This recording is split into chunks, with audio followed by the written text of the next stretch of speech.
Welcome to the GP Pharmacy Club pod. I'm Adam, and as always, I'm joined by my co-host, Amanda. Today, we're diving into a crucial topic, overweight and obesity management, guided by the NICE NG246 guideline. Amanda, why is this topic so important for healthcare professionals? Great to be here. Obesity is a major public health challenge, with serious consequences for physical and mental health. NG246 provides clear, evidence-based recommendations for managing obesity effectively in primary care, pharmacies, and multidisciplinary settings.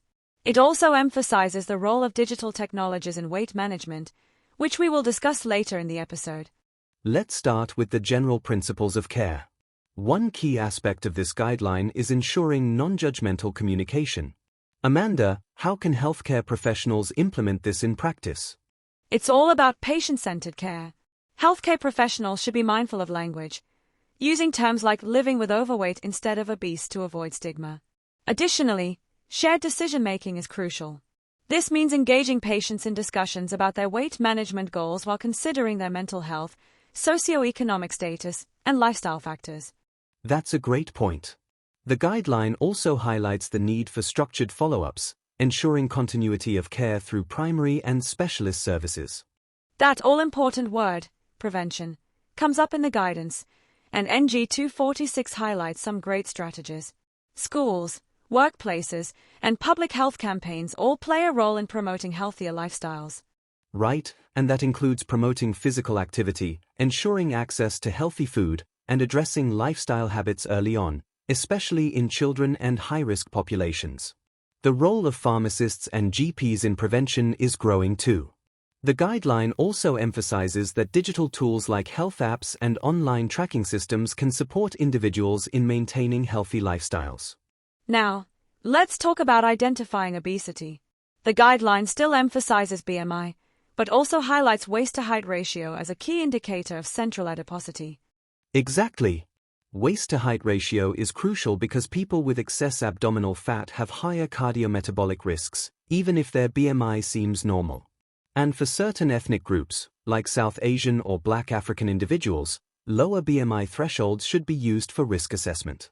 Digital monitoring tools are also being used increasingly in primary care to track weight trends over time.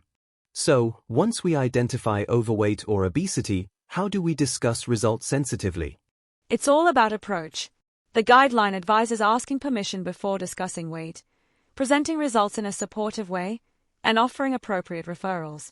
For example, patients might be referred to structured weight management programs, dietitians, or mental health support. Yes, and for those with severe obesity or related comorbidities, specialist weight management services may be necessary. There are also digital tools available for remote consultations and follow-ups, which can improve patient adherence to weight management plans.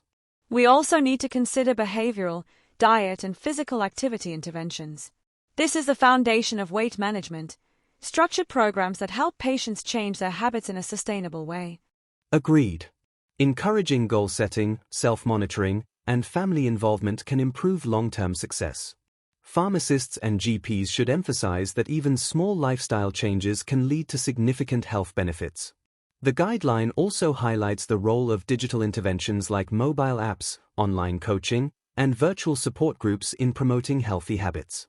Now, let's discuss medications and surgical interventions.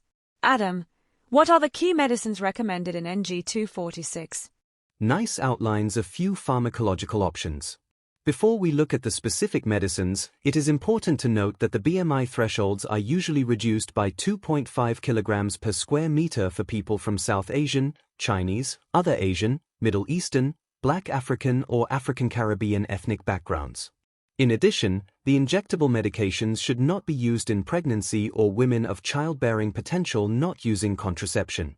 There is no listed contraindication for orlistat, though caution is advised in pregnancy. There are also guidelines on when to consider discontinuation.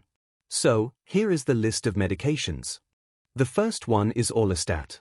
This is a lipase inhibitor that prevents fat absorption, suitable for those with a BMI greater than or equal to 30 or 28 with comorbidities. It is prescribed in all settings and available in a lower dose from a pharmacy. It should be taken with a balanced diet containing about 30% of total calories from fat. Patients should also take a multivitamin to compensate for the reduced absorption of fat-soluble vitamins. The second option is liraglutide, with the brand name Saxenda. This is a GLP-1 receptor agonist that reduces appetite, prescribed for individuals with an initial BMI of 35 kg per square meter or more and non-diabetic hyperglycemia and a high risk of cardiovascular disease. It is administered as a daily injection and has been shown to help individuals lose 5 to 10% of their body weight over 12 months. It is initiated in secondary care by a specialist overweight and obesity management service. We move on to semaglutide, also known as Wegovy. This is another GLP-1 agonist with significant weight loss effects, recommended for high-risk patients. Although it is available from private clinics and pharmacies, in the NHS it remains available only under specialist overweight and obesity management services for patients who meet certain criteria. These include at least one weight-related comorbidity and an initial BMI of 35 kg per square meter or more, or an initial BMI of 30 to 34.9 kg per square meter and who meet the criteria for referral to specialist overweight and obesity management services. It has demonstrated superior weight loss outcomes compared to liraglutide and is administered as a weekly injection. The fourth option is tirzepatide. Again, this is recommended for patients with an initial BMI of at least 35 kg per square meter and at least one weight-related comorbidity. However, it can be prescribed in primary care or a specialist overweight and obesity management service. It is available as a weekly subcutaneous injection. Tirzepatide has shown superior results to the other injectables so far, but it is recommended that patients switch to a non-oral contraceptive method or add a barrier method of contraception for 4 weeks on initiation and after each dose escalation. Also worth mentioning by way of information is setmelanotide. This is recommended for rare genetic disorders of obesity, such as POMC deficiency, as part of specialist care. There are specific commercial arrangements under which this is provided. As such, most primary care colleagues are not likely to come across this, except in correspondence from secondary or tertiary care. And, of course, pharmacological treatment should always be combined with lifestyle interventions. For some patients, though, surgery may be necessary. Absolutely. Bariatric surgery is an option for those with a BMI greater than or equal to 40 or greater than or equal to 35 with significant comorbidities. Procedures like gastric bypass or sleeve gastrectomy can lead to long-term weight loss but require lifelong follow-up for nutritional and psychological support. Post-surgery patients must be monitored for nutrient deficiencies, particularly vitamin B12, iron, and calcium.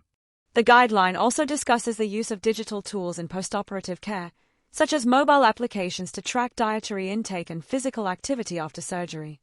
We've touched on digital technologies a few times already, but let's take a deeper look. How are digital tools transforming obesity management?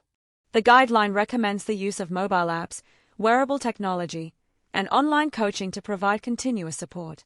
These tools can help individuals track their weight, monitor physical activity, and receive personalized feedback from healthcare providers.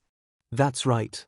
Digital weight management programs are also being integrated into NHS services, allowing patients to access structured interventions remotely. Virtual consultations are making it easier for patients to stay engaged with their weight management goals.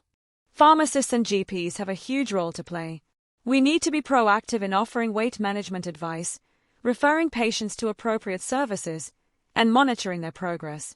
100%. And let's not forget mental health support. Addressing emotional eating and body image issues is essential for long-term success. Digital platforms can also facilitate cognitive behavioral therapy, CBT, and virtual support groups for individuals struggling with weight-related mental health concerns. This was such an informative discussion. NG246 provides a solid framework for preventing and managing obesity effectively. Absolutely. We hope today's discussion has given our listeners practical insights into how they can integrate these guidelines into their practice. If you enjoyed this episode, don't forget to tell your friends to subscribe to the GP Pharmacy Club pod for more practice-related insights. Thanks for tuning in. See you next time.